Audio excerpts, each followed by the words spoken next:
اچھا سر، میرا سوال یہ ہے مفتی صاحب کہ آج کل کی نوجوان نسل جو بٹ کوائن کی ڈیجیٹل کرنسی ہے اس کے استعمال کو زیادہ ترجیح دیتی ہے، حالانکہ اسٹیٹ بینک نے اس حوالے سے کوئی بھی پالیسی واضح نہیں کی، بلکہ اسٹیٹ بینک کہتا ہے کہ اس کرنسی کا کوئی وجود نہیں ہے، لیکن نوجوان نسل بٹ کوائن کی کرنسی کو استعمال کرنا چاہتی ہے۔ تو اس حوالے سے کیا کہیں گے، بٹ کوائن کی کرنسی حلال ہے یا حرام ہے؟ کیونکہ کچھ یہ بھی سنا ہے کہ یہ شیطان کی کرنسی کہلائی جاتی ہے۔ دوسری چیز یہ کہ پرائز بانڈ کا جو پرائز منی ہے اس کے حوالے سے، اور جو شیئرز مارکیٹ میں شیئرز کا جو منافع ہے اس کے حوالے سے کچھ علماء کرام دونوں پرائز منی کو، شیئرز کے منافع کو حرام قرار دیتے ہیں۔ تو اس پہ آپ کا کیا موقف ہے؟ کیا یہ دونوں چیزیں پرائز منی جو کہ پرائز بانڈ کی ہوتی ہے اور شیئر کا منافع حلال ہے یا حرام ہے؟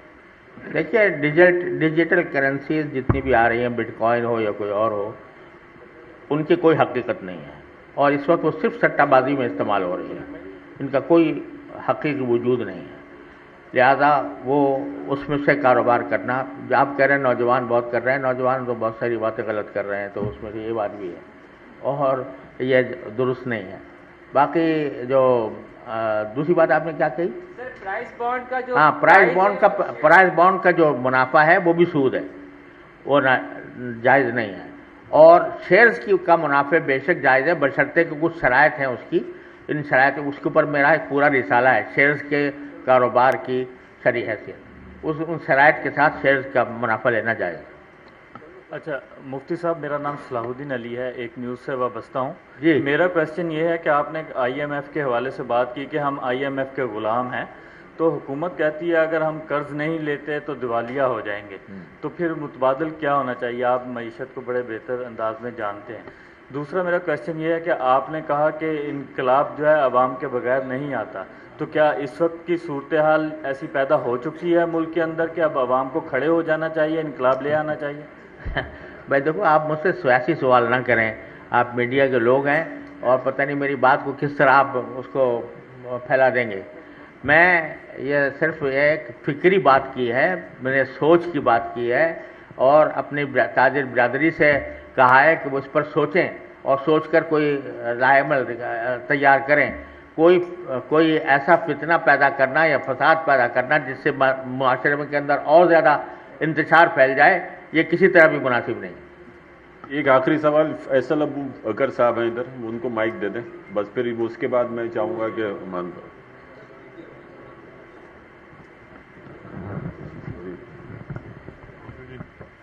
اچھا جی، میرا سوال تو سر زکوٰۃ کے سلسلے میں ہے، جیسا آپ نے بھی فرمایا کہ اگر ہمارے یہاں سارے تاجران اور جو بھی سارے ساتھی ہیں اگر وہ پوری زکوٰۃ دینا شروع ہو جائیں تو انشاءاللہ تعالیٰ ویسے ہی غربت ہمارے ملک سے یا بلکہ پوری دنیا سے انشاءاللہ ختم ہو جائے گی۔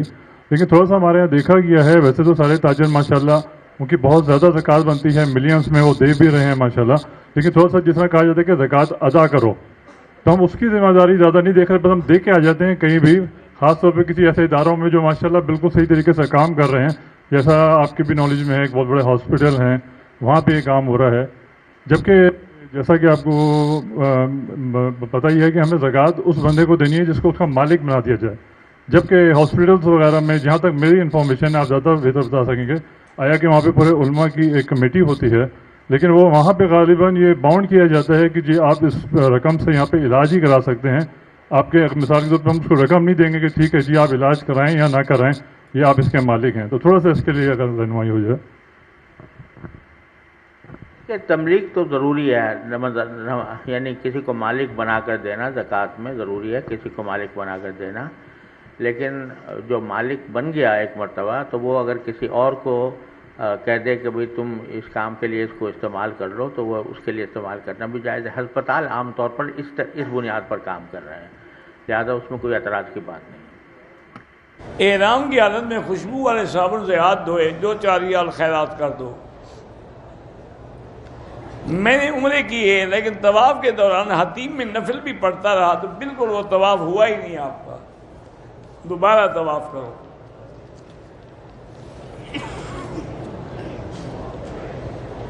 کرنسی کا ہم کاروبار کرتے ہیں، مثلا ہم ڈالر لے کے رکھ لیتے ہیں یا یورو لے کے رکھ لیتے ہیں، جب ریٹ بڑھ جاتا ہے پھر دیتے، کوئی بات نہیں۔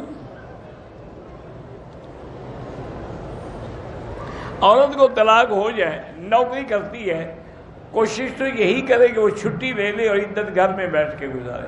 اگر کوئی حل نہ ہو تو بس چپ کر کے جائے، ڈیوٹی کرے، واپس آ جائے. اور کیا کرے گی بیچاری؟ حل ہی کوئی نہیں.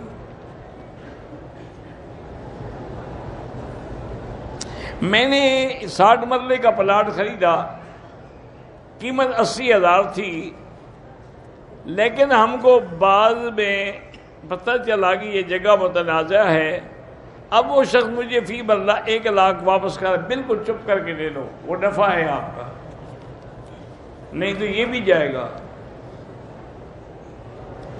حضور صلی اللہ علیہ وسلم نے کافی ساری جنگیں ہیں جن میں شرکت فرمائی ہے، جیسے جنگ احزاب ہے، جنگ احد ہے، فتح مکہ ہے، جنگ حنین ہے، غزوہ بنی المستلق، بہت سارے ہیں. تو غزوات الرسول اللہ میں کتاب لے لیں، اس میں تفصیل ہے.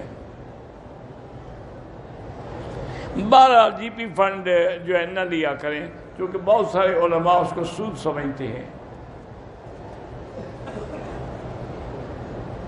زکوٰۃ یا صدقات کے پیسے سے مسجد کے بل یا اخراج وہ ادا نہیں ہوتے. ایک ٹھیکیدار نے میرے 30,000 دینے ہیں، 3 سال ہو گئے نہیں دے. اللہ سے دعائیں مانگتے رہو، اللہ رحمت کرے. میری ظہر کی نماز قضا ہو گئی تو ظہر سے پہلے ادا کر لو. بچوں کو نورانی قاعدہ اس وقت پڑھائیں جب سمجھ آ جائے ان کو پڑھنے کی. ہماری دکان سے چوری ہو گئی ہے تو انا للہ و انا الیہ راجعون کی وظیفہ پڑھتے رہیں، جتنا پڑھ سکتے ہیں انشاءاللہ مل جائے گی. مزید اچھی ویڈیو دیکھنے کے لیے مکی صاحب کے اس چینل کو سبسکرائب کریں، آگے شیئر کریں. جزاک اللہ.